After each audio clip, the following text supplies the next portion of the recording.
Government college में पढ़ना चाहते हैं लेकिन नीट में स्कोर कम आ गया है और बहुत मायूस हैं, तो मायूस होने की ज़रूरत नहीं है। इस वीडियो को बड़े ध्यान से देखिए और सुनिए।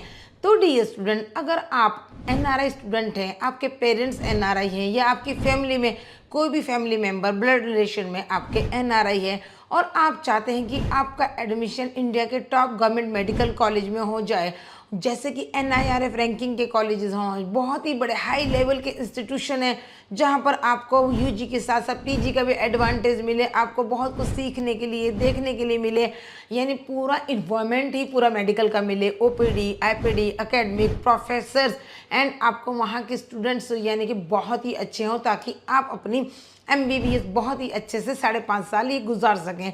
अगर एमबीबीएस की बात करें तो 4.5 साल की आपकी स्टडी होगी, 1 साल की आपकी इंटर्नशिप होगी और इसके साथ साथ आप एक्चुअल एनआरआई हैं, इंडिया छोड़कर आप चले गए हैं इंडिया से बाहर, आपके बच्चे आगे एनआरआई स्टेटस हैं, उसके लिए तो और भी ज़्यादा एडवांटेज है क्योंकि इंडिया में first priority first NRI category की रहेगी। आप अपने वतन से दूर हैं और चाहते हैं कि आपका बच्चा आपके ही देश में जाकर एक अच्छा एक्सपर्ट डॉक्टर बने, तो उसके लिए शिक्षा मेट तैयार है आप लोगों की काउंसलिंग के लिए। हाय, मैं हूं डॉक्टर शबनम, एमडी ऑफ शिक्षा मेट, आप लोगों की मेडिकल एडवाइज़र।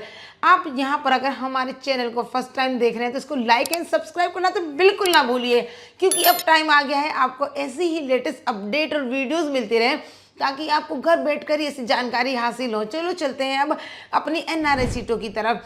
अगर आप एक्चुअल एनआरआई हैं और आप चाहते हैं कि आपका बच्चा स्टडी करे जाकर आपके इंडिया में, तो इसके लिए यहाँ पर गवर्नमेंट कॉलेजेस हैं जो भी टॉप गवर्नमेंट मेडिकल कॉलेज हैं, यानी कि आसाम हुआ है, तमिलनाडु है, चंडीगढ़ है, इसके अलावा दिल्ली हो गया है, इसके अलावा बहुत सारे ऐसे स्टेट है, पंजाब है, कि जिसमें आप जाकर अपने बच्चे को एनआरआई कोटा ऑप्ट करवा सकते हैं। और फर्स्ट प्रायोरिटी मैं आपके लिए बताना चाहूँगी, kind your information, first priority है सिर्फ फर्स्ट कैटेगरी के एनआरआई को, चाहे आप यहाँ से डोमिसाइल है या नहीं है वो बाद की बातें हैं, लेकिन फर्स्ट प्रायोरिटी डायरेक्ट एनआरआई को है। तो इसीलिए जो इंडिया से बाहर सेटल है, मैं उनके लिए स्पेशली मैसेज देना चाहती हूँ कि आप अगर ऐसा ही कोई कॉलेज देख रहे हैं तो आपने बिल्कुल ठीक वीडियो को सिलेक्ट किया है।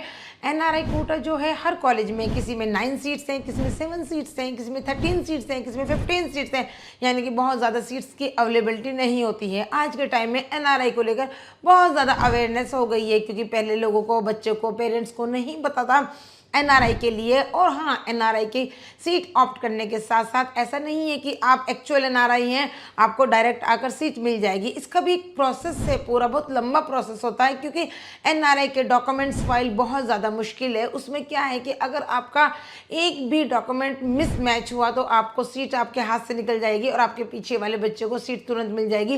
वेटिंग पीरियड 0 है कि आपका वेट किया जाएगा कि आप ये डॉक्यूमेंट ठीक करवा के लाएँ, ऐसा कुछ नहीं है। इसीलिए आपको एक एक्सपर्ट काउंसलर के साथ एसोसिएट होना बहुत ज़रूरी है। शिक्षा मेट आपको ये विश्वास दिलाता है कि आप किसी भी कंट्री से हैं और आपके बच्चे को इंडिया में एमबीबीएस बनाने का, वो भी गवर्नमेंट कॉलेज में, जो ड्रीम है वो शिक्षा मेट करके देगा। अब बात करते हैं पंजाब, हिमाचल, हरियाणा, मध्य प्रदेश, छत्तीसगढ़, चंडीगढ़, राजस्थान, आसाम, गुजरात, ये ऐसी स्टेट है जहाँ पर गवर्नमेंट कॉलेजेस में आपको एनआरआई कोटा मिलेगा। वहाँ के हायर इंस्टीट्यूशन की मैं बात कर रही हूँ। इसके अलावा जो हमारे इंडिया में टॉप डीम्ड यूनिवर्सिटी है, जहाँ पर मैनेजमेंट में भी अप्रॉक्सीमेटली 550 प्लस स्कोर रहता है, वहाँ पर भी आप एनआरआई कोटा ऑप्ट कर सकते हैं। फॉर एग्जाम्पल मैं आपको देना चाहूँगी, केएमसी मणिपाल हो गया है, जो बहुत ही बड़ा इंस्टीट्यूट है और बच्चों का ड्रीम कॉलेज रहा है। अगर आप एनआरआई सीट लेना चाहते हैं वो ले सकते हैं। अमृता है आपका जो फरीदाबाद में, ये भी बहुत ज़्यादा डिमांडिंग है। ऐसे ही टॉप डीम्ड यूनिवर्सिटीज़ हैं। अगर आप गर्ल्स हैं, आपकी डॉटर है, तो आप सिम्बोसिस चूज़ कर सकते हैं फॉर एनआरआई के लिए। वैसे अगर इनकी मैं कट ऑफ की बात करूँ तो 550% की कट ऑफ जाती है। तो डियर पेरेंट्स और डियर स्टूडेंट, ये वीडियोस इसीलिए बनाया गया है ताकि आप लोग अवेयर हो सकें। इसके साथ साथ अगर आपका स्कोर अच्छा है, ऐसा नहीं कि आप इंडिया से बाहर है, आपका एनआरआई स्टेटस है तो मैं आपको एनआरआई ही सीट्स के लिए बताऊंगी, नहीं। अगर आप शिक्षा मेट पे आते हैं तो इस शिक्षा मेट का काम यह है कि अगर आपका स्टेटस एनआरआई है लेकिन आपका डोमिसाइल हमारे इंडिया से रहा है, किसी भी स्टेट से रहा है, तो उसका हम आपको बेनिफिट दिलवाएंगे। आप किसी भी स्टेट से हैं, पंजाब से हैं, उत्तराखंड से हैं, राजस्थान से हैं, एमपी से हैं, बिहार से हैं, कर्नाटक से हैं, महाराष्ट्र से हैं, किसी भी स्टेट से हैं, तो उसके लिए वहाँ के मैनेजमेंट कोटा, स्टेट कोटा को भी टारगेट कर सकते हैं। उन सब में भी एक डॉक्यूमेंट्स रिक्वायरमेंट होते हैं। इसीलिए आप इस वीडियो को जो आपने देखा है लाइक एंड सब्सक्राइब के साथ साथ शेयर करना तो बिल्कुल ना भूलिए। और हमारे सेक्टर 34 में हेड ऑफिस में विजिट कीजिए। अगर आप ब्रांच ऑफिस जाना चाहते हैं, आप लुधियाना के आसपास से हैं, पंजाब से हैं, तो लुधियाना ऑफिस में आप विजिट कर सकते हैं।